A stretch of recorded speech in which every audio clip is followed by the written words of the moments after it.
Catherine Beasley here, coming to you on day two of this 30-day journey of going live. And actually, not even just 30 days. So I'll stop calling it that because I want to begin to have a dialogue with you that is ongoing, that not only goes this 30 days, but beyond, because I want to make connection, but also because I want to make sure that I'm getting this information out there. And so it is day two, but it's day two of many, many, many days. And so my topic today is how caregiving is not easy. I recognize that. I've been there, done that, and it may be hard for people to understand how not easy being a caregiver is. And so I want to acknowledge that for those of you who are caregivers, I understand what you're going through, been there, done that, and I'm with you 100% and want to be here to make sure that I'm supporting you all. Um, and so it is not easy, but there are ways to make it easier. And so that's what we're going to talk about, a few of those ways today, three of them. One being that you want to be informed. Learn as much as you can about Alzheimer's in my case, right? Or whatever condition that your loved one has that has you having to or choosing to take care of them, right? Get as much information about that condition, illness, disease as possible so that you're operating from a place of knowledge and from a place of power, really, when it comes to how you can get assistance and what you can do, how you can respond to the different signs and symptoms that you see and the behaviors that they exhibit. And so when you do that, you're not only giving yourself the tools needed to be able to respond in a way that will be helpful to your people. It helps you because then you're going to not be as frustrated or get upset or take things as personally when you understand that some of the behaviors that you're seeing in your loved one is simply behavior that is are things that they can't even control, right? And so when you don't take things personally and you understand the whys, then maybe you are better equipped to then be able to come up with ways to maybe lessen the agitation or the anxiety that someone is going through that you're caring for, to have recognized certain behaviors and what might be coming afterwards, and to preempt that behavior because you know how to correct and do what needs to be done to get that person to be calmer, right? So I want to just be sure that you understand how being informed and knowing more about the actual disease or illness will be helpful to you yourself, right? And to the person you're caring for.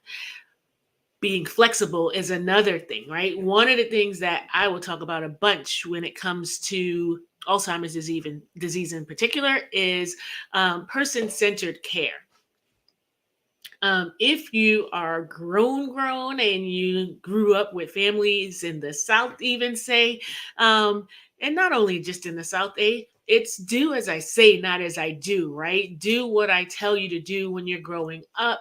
And then when you get into the position of caring for a loved one who really just is incapable of doing certain things for themselves or living on their own, you sort of start to think of it as if it's now the child parenting the parent. And one of the things that person-centered care says to not do is to treat your loved one like a child. Just because you're more responsible for more tasks and different activities that they're going through, and things that they're going throughout the day, does not mean they are your child now. So you want to always respect the person as if they are still grown up. They have capacity, they understand things, and very well may know exactly what's going on, but just be incapable of addressing it and speaking to you in a way that makes you think they know what they're talking about. They always are capable of understanding how you make them feel. So if nothing else, remember that your behavior towards them should bear in mind that whether they understand everything that's going on around them, they feel, right? People can feel energy. People can feel angst, agitation, anything that you're going through, they feel it too. So you want to be mindful of that. So when we're talking about person-centered care and being flexible, We're really talking about the fact that you may have a system that you follow in your life, things that you are doing that you want to have go a step by step by step. But when you're caring for someone who has Alzheimer's, say, um, then you want to go into their world. You don't want to make them fit into your world, right? So you meet them where they are, and based on whether they want to eat right now or later, or what time they want to take a bath versus when you want them to take a bath, things to that effect, right? You want to be flexible in dealing with them because they are going through it. They honestly, have it worse than you, right? It may feel like you have it worse when things aren't going your way, but truthfully, imagine being the person who is stuck in their head, the person who can't express themselves, the person who can't remember things, doesn't know what's happening in their environment, right? It's a constant state of the unknown that they are in or in and out of, fear that they experience throughout the day because they're not recognizing where they are, what they're doing, who they're with. Um, they're not capable of doing the things that they used to be able to do for themselves, right? So, in addition to being flexible and meeting them where they are, to help to provide the care, you want to be patient with them as well, and learn how to take a 10 count every now and again to center yourself before dealing with them, right?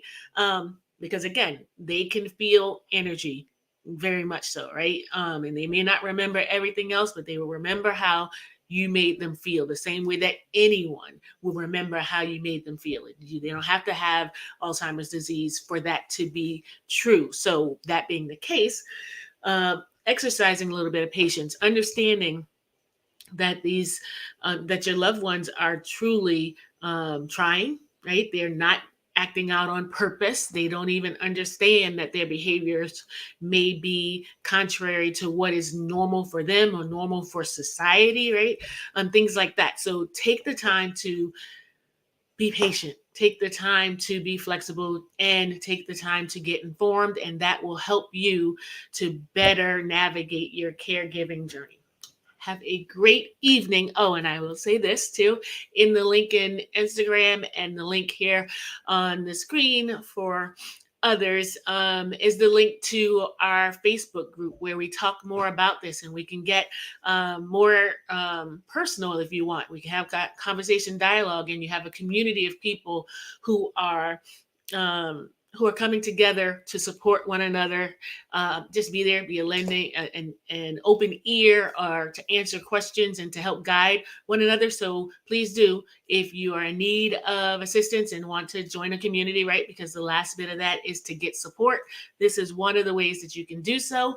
Or if you know someone who is in need of this assistance, please do then have them click on the link or give it to them so that they can join us. And as always, please do like and share this information with your peoples so that they can get the assistance that they need. Thank you. Have a great evening.